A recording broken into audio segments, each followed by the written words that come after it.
What do you think of the team that you've assembled here? Really excited to watch them go and see how they do, and feel good about the roster that's been put together and kind of the depth behind it. And excited to watch some of the young guys. I think a lot of people are feeling that way. So just excited to watch them in their habitat. Does Verlander set a tone here that makes you say, wow? Yeah.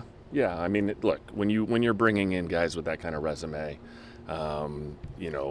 having won some championships and some personal awards, that's always a good thing. And watching him and Max, just, they're both consummate professionals. And that's not to say that Jose Quintana and a lot of people have some accolades and some service here. So I think that's a good thing for our organization. It's a good thing for the younger players here too.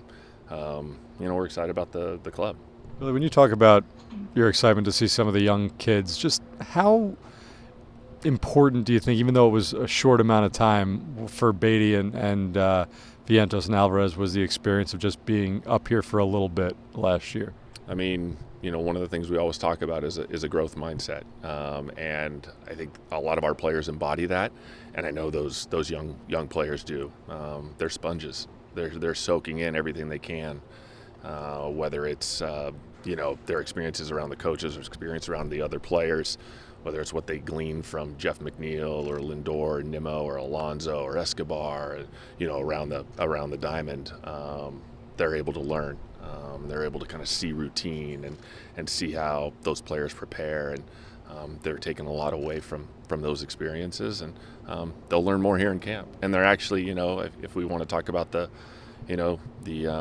glass half full side of the WBC, selfishly from the Mets perspective, those guys are going to get more opportunities. They're going to get a chance to play more, and that's a good thing. So excited to watch them do their thing. What are the plans for Ronnie Mauricio defensively this spring?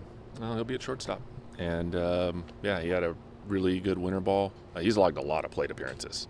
Maybe if you add up last year's plate appearances to the winter ball plate appearances, I think we're approaching 800. I mean, he's over 750 plate appearances. So he's a big, strong kid, but his fuel tank.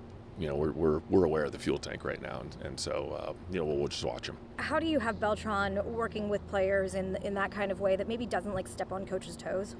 Yeah, I mean, Carlos and I talked about that, even at the end of January when we started talking about this role together, and he'll come in, he'll understand what players are working on.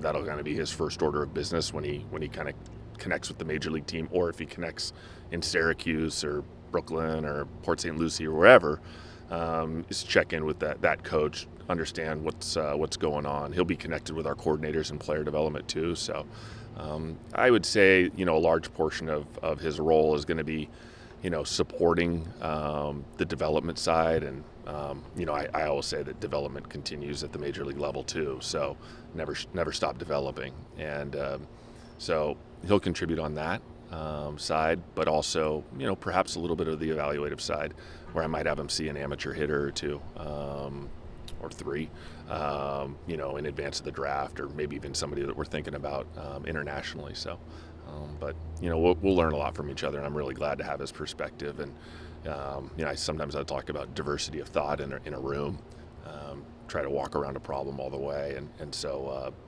Carlos will be able to provide that for our baseball group. With the payroll comes expectations, but we have high expectations for ourselves. So it's nothing added. This team feels good about where they are, and I'm sure that's coming out when you guys talk to the players. So it's really we just kind of make it all about us and not about the external circumstances or what the payroll is or anything. Just make it about us. What you're really trying to do is just fill out the roster, and the market's going to dictate where you have to go with that. So it's something that we consider, something that we're aware of, something that Steve and I talk about regularly. But ultimately, he made a commitment to the fans, and he and Alex are completely supportive and providing the resources for us to kind of do this stage one of our blueprint while we build the underbelly here to a point where we feel it's satisfactory. And so, what does that mean? That ultimately means, probably having to take a knee on some trades that are only going to yield a short-term gain. If the trade yields long-term gains, and meaning like multiple years of control, we have the resources to do that now.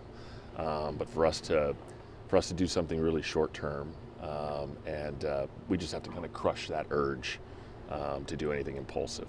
I mean, this team's built to win, and we're going to look to do that. And I know that as opportunities arise, my job's to take every opportunity to Steve and kind of walk through the calculus of that. Think about it probabilistically with him, and he thinks in probabilities, so that's a kind of an added benefit of working with him. But walk through those situations with him.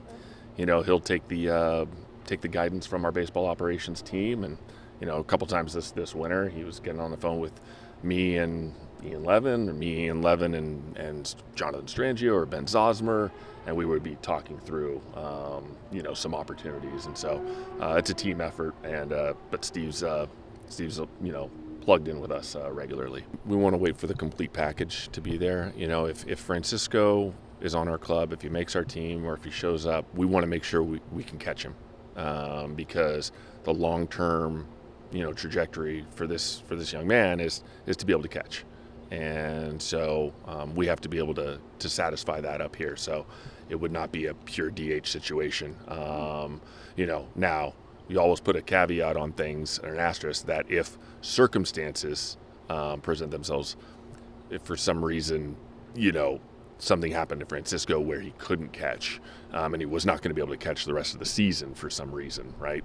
But that's just speaking in hypotheticals. So I'm just putting that qualifier out there for everybody, that if that happens, don't take me back to this moment and say you never said that was going to happen. So I'm just excited to see him compete. I've been around a lot of pitchers from Japan, players from Japan in my time, and so I know all of the variables that kind of get introduced to them, whether it's mound and slopes and dirt of the mound, strike zone, length of lineup, travel. In Japan, you don't jump time zones.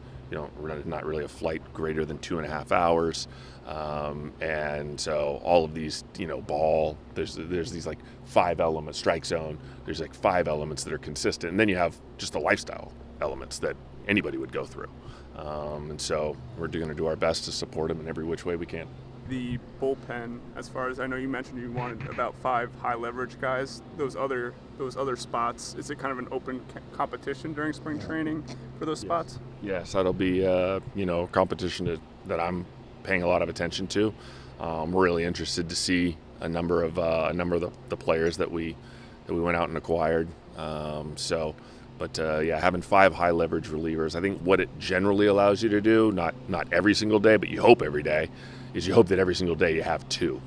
So if you're playing a long stretch of games, that if you can have 2 high leverage relievers, on any given night, then it puts you in a good spot. And I think when you have 5, you can generally answer that. I think if you have 4, you might have to roll into a game with only 1, and so that's going to push guys into some roles that maybe they haven't pitched in that much. So I like to have 5 if it can be done, and then we do have to live through roster churn. I mean, that's a reality.